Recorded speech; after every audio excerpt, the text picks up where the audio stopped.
नेहा अगं या सगळ्याची काय गरज होती? तूच म्हणतोस एवढ्या लवकर कोणाशी मैत्री झाली नाही ऑफिस मध्ये या आधी, मग आता मैत्रीण म्हणतोयस तर एवढं करायला काय हरकत आहे? पण हे सरप्राईज असेल असं वाटलं नव्हतं मला.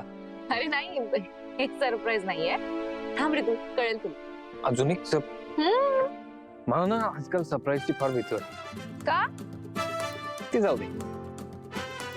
तू उशीर नाही झालाय का? तुला घरी जायचं असेल ना? नाही अरे, मला पण ना कधी कधी घरी जावंसच वाटतं. म्हणजे तेच कारण आहे जे माझ्या वयातल्या प्रत्येक मुलीचं असतं. घरचे मागे लागलेत, लग्न कर लग्न कर. अरे कर ना लग्न. ए प्लीज आशू, तू पण माझ्या घरच्यांसारखं मागे लागू नको. अगं जर कोणाला डेट करत असतील, कोणी बॉयफ्रेंड असेल तर करून टाकलं. नाही रे प्लीज, असं काही नाहीये. मग शोधतीयस कोणी? हा शोधतीयस. योग्य मुलगा अजून मिळालेला नाहीये. मला सांग कसा मुलगा हवाय, आपण शोधू.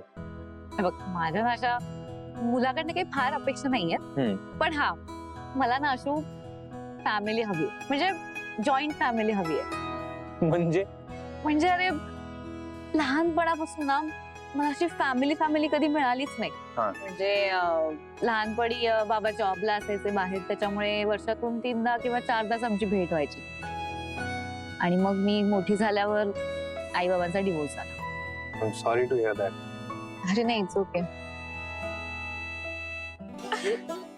अरे आशू, हा so here is the surprise. हे सरप्राईज. अरे आशू असं काय करता? एक मिनिट थांब. कमाल यार, कमाल. आठवते बेशीबळी अण्णा होतंय ना. म्हणजे काय माहितीये, मावशीने तुझ्यासाठी ना ही रेसिपी लिहून घेतली होती खास. पुढचा अख्खा आठवडा मी तिला कंपल्सरी हा बनवायला लावला होता. काय? रोज खाल्ला होता, कंटाळा येईपर्यंत मी खात होतो. प्लीज घेतो. हा. कमाल आहे. भारी आहे ना? तू म्हटली होतीस ना तू माझा मूड चेंज करशील. झाला मग? बरं पुढे सांग ना. काय? अगं आपण बोलत होतो ते आले मध्ये. राहू दे रे, आता राहू नको तो सॅड विषय नको. बोल ना, तू सांगून टाक, मनात जे काय आहे सांगून टाक. बघ आता काय, मग नंतर आई आणि मी दोघीच राहायला लागलो. पण ना मला फॅमिली अशी नाही मिळाली. अरे सी, मला ना जरी लग्न केलं तरी मुलगा म्हणून नाही, तर मला त्याची फॅमिली अख्खी हवी आहे, फक्त मुलगा नको. तुला माहिती आहे आशू, मला ना तुमची फॅमिली खरंच खूप आवडते. अरे मला ना असं सारखं यावंसं वाटतं. म्हणजे तुम्ही कसे सगळे एकत्र राहता, खुश असता, छान वाटतं मला खूप. मग येत जा तू. हो मग हक्काने येणार मी. आणि आशू मला असं सासर हवंय. अरे तथाच तू. धन्यवाद आशू महाराज.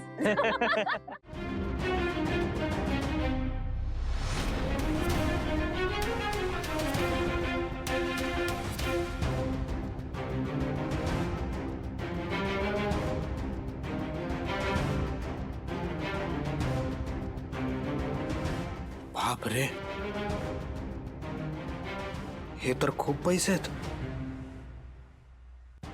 एवढ्या पैशात तर मी दिव्याला कुठल्या तरी चांगल्या ठिकाणी जेवायला घेऊन जाऊ शकतो.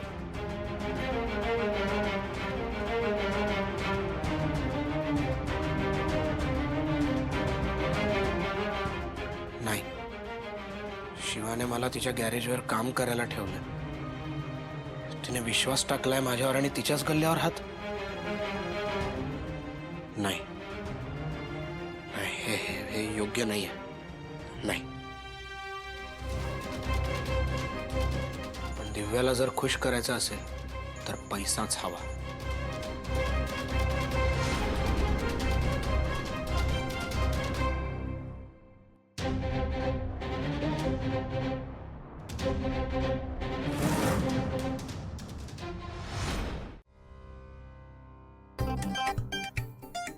हॅलो, काय?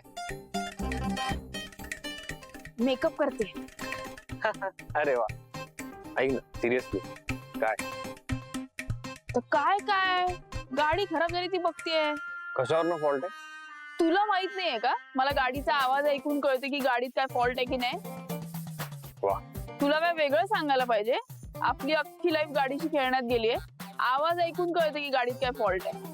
बर मग आता? आशू, गाडी गॅरेजला घेऊन जावी लागणार. हे ऐक ना, गॅरेजवर नाही आता, मला खरंच घाई आहे, ऑफिसला उशीर झालाय म्हणून मी नेहाला घ्यायला बोलवलं. काय मला खरंच जायचंय, उशीर झालाय. तुम्हाला एवढा घाबरतो मला नव्हतं माहिती. घाबरलो तू काहीतरी उगत. तुझ्या ऑफिसला मी घेऊन जाईन गाडी.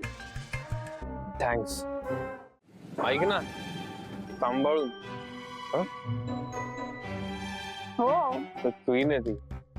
अरे माझ्या किंगची क्वीन आहे, मला कसं काय होऊ देईन. Very nice. Hello, good morning. Hi. निघायचं?